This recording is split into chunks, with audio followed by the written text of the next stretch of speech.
Welcome to Football Scientific. Today we are going to go through some NFL news, CFL news, and IFL news as we prepare for the next round of games. Tomorrow night we have an NFL game going on.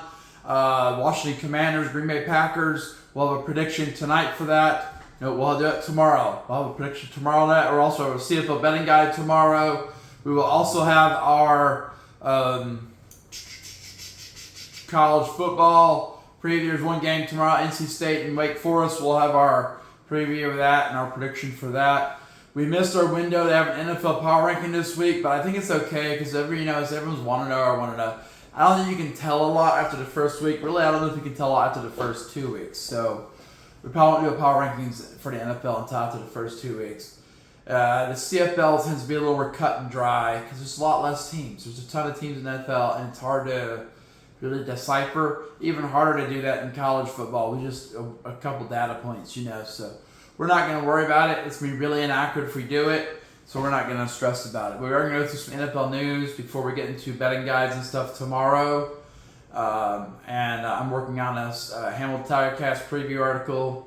They play Friday night, so that's important. We have a Friday night doubleheader in the CFL, and then that's the plan. So I'm joined by my guest host, Tyler the Tiger. Tyler the Tiger here, fired up, ready to go. We had a busy week. That's why we didn't do an NFL power. I told him we didn't do NFL power rankings because we didn't have enough data points, and we've been really busy. And that's the paid jobs go first. And since this doesn't pay us anything yet, because we have no sponsors, hint, hint, hint, we have to do the paid jobs first, y'all. So we don't get a chance to do this unless we're getting unless we got free time, But we'll have some time tomorrow, I think, for some betting guides. I believe. Is that right? Yeah, that's right. We will have some time for betting guides tomorrow. Okay, all right. So first in the NFL, San Francisco 49ers. In case you didn't hear it, they have cut kicker Jake Moody. They replaced him with Eddie Pirena. Okay, Jake Moody just missing too many field goals. They signed a new kicker to a 1-year deal. There's a quick pull of the leash on Jake Moody. Philadelphia Eagles, NFL finally announced what they're doing to the guy from Philadelphia, this defensive lineman who spit at Dak Prescott. Jalen Carter, $57,220 fine. They're just going to fine him. They said, hey, he didn't really do anything, bro. We're not going to suspend him or anything. They're just going to fine him. Okay, San Francisco 49ers making a bunch of moves this week. They have signed wide receiver Kendrick Bourne. They placed tight end George Kittle on the IR, probably the top tight end in the NFL right now, fantasy-wise. That's a huge blow to the fantasy teams. They waived kicker Jake Moody. And they released wide receiver Robin Choi. So he's gone, man. Buffalo Bills. I had an article about this today. It got released. It was last night.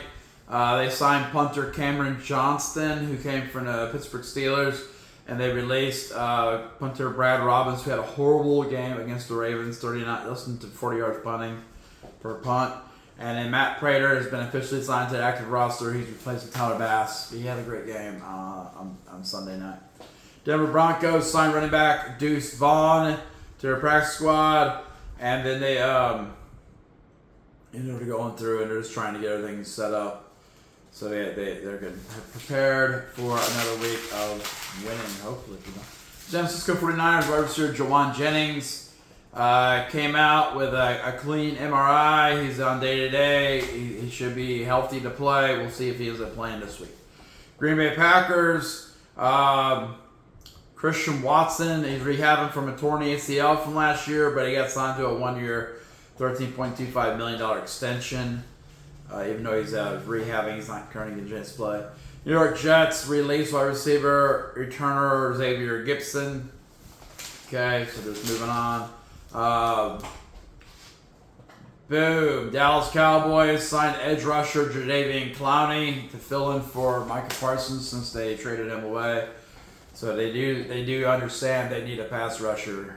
They weren't happy with the bad pass rush. I mean, they seemed happy with it when they lost by 4 last week, but I guess they weren't happy with it, so they signed Jadaveon Clowney, who's not been a great NFL pass rusher. Pittsburgh Steelers made a bunch of moves. They signed safety Jabril Peppers. Since they traded away Minka Fitzpatrick for Jalen Ramsey, they need some safeties. That's crazy. They signed cornerback James Pierce to the practice squad. They may be getting ready to make a move there. They signed quarterback Logan Woodside to the practice squad. I think they already signed Logan Woodside from the Bengals. I thought they did that months ago. At least a month ago. They placed linebacker Malik Harris and quarterback Skylar Thompson on the injured list. Okay. Boom. Kansas City Chiefs. Wide receiver Xavier Worthy. He's probably not going to be able to play. He's not practicing. Probably won't be able to play. Andy Reid saying, hey, man, he's not going to be able to practice, man. So. And Jalen Morgan is in that same boat. Minnesota Vikings linebacker Andrew Van Ginkel is down the concussion protocol. Boom. Houston Texans tight end Cade Stover on IR as it moves up. Harrison Bryant to the active roster. So he's moving up. He got traded for him. So they're actually using him. Big blow for San Francisco. Quarterback Brock Purdy is not practicing due to his left toe injury and shoulder injury. Could be out for multiple weeks, according to Kyle Shanahan. Bad news for the Niners and fantasy owners for sure. Dallas Cowboys cornerback Deron Bland. All these people who got paid this summer are all getting hurt. That's probably the Bengals' worst nightmare. With Trey Hendrickson, Jamar Chase, and T. Higgins, man. Okay, Miami Dolphins. It looks like they may be getting ready to trade Tyreek Hill. He was pitching a bunch of fits when they lost to the Colts. I guess on the sideline and on the field, so they're gonna probably trade him. It's like Steelers or the Chicago Bears are looking at him. Maybe the Chiefs. Chiefs would like to get him back, I guess, for cheap. Steelers would like another receiver for Aaron Rodgers. I could see the Bears making a run. They're not listed, but I could see them trying. Atlanta Falcons wide receiver Drake London will be able to play this week. All reports say he's going to be able to play this week. Okay, CFL. Teams making their roster adjustments to get ready to play this Friday.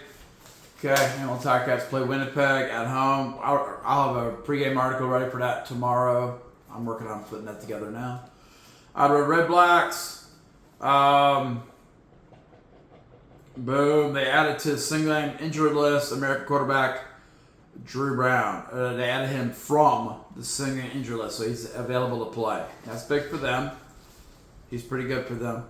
Okay. They added to the practice roster National Defensive Line Delonte Cade.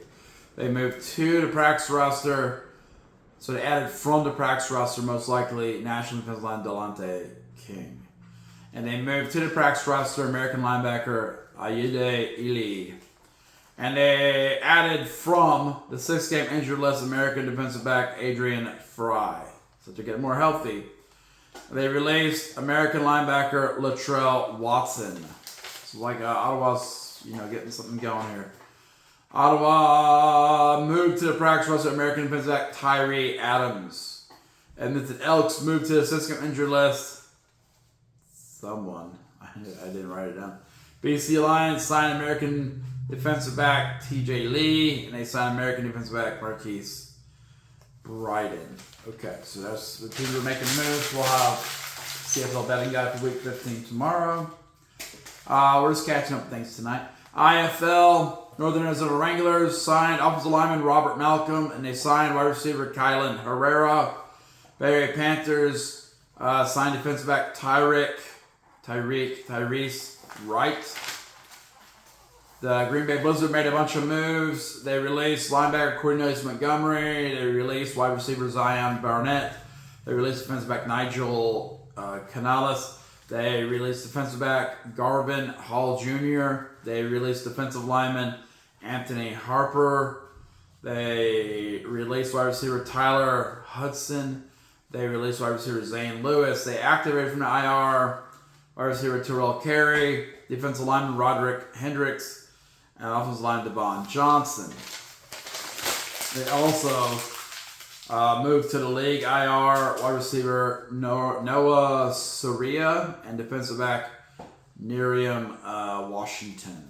And they signed defensive lineman Demario Martin, linebacker Jawan Mitchell, and defensive back Dorian Davis. So they're getting ready for the next season, trying to make another run to a championship game.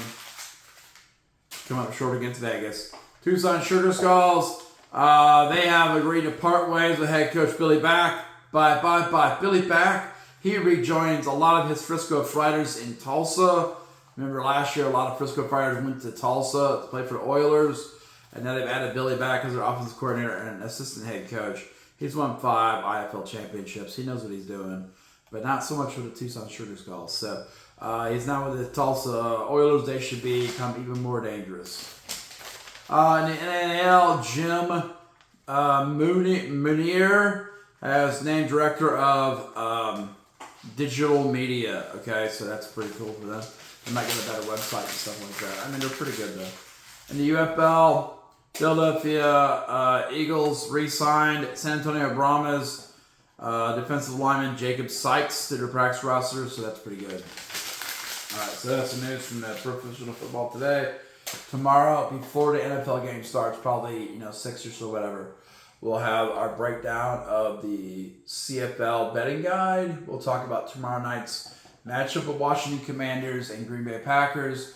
And then we'll also talk about the college football matchup at NC State and Wake Forest. And that'll all be tomorrow, along with any kind of transactions and stuff that happen in the other leagues. There'll probably be a bunch of CFL news that usually happens the day before a game. They move a bunch of roster parts around. So we'll see. But that's the plan. If you want to see something else from Football Scientific, it's a busy time of year with high school football and NFL football and CFL football all going full bore. This is my most busy time of the year. So this is the hardest time to make videos and content and stuff and keep up. But I'm doing it, so we're just taking our time with it. I knew this would be a difficult time to keep up with these things, okay? But we are keeping it flowing. We get more subscribers every day. We're making baby steps. Sooner or later, this is going to become the big deal that it's supposed to be. It's not for me. Tyler Tiger says it's going to be a big deal, also. I don't know. All right. Remember, check out Last Word on Sports for tons of sports content, specifically NFL, specifically I write for the Buffalo Bills on Last Word on Sports. CFL News Hub, it's all CFL articles. I cover the Hamilton Tirecast. You can read my pregame article for against Winnipeg tomorrow on that, okay? And then if you like the Football Scientific, make sure you like the video so you see more videos, and then also subscribe to the channel so you can check out all of our cool stuff we make, okay? That's the plan. The Football Scientific portal is now closed.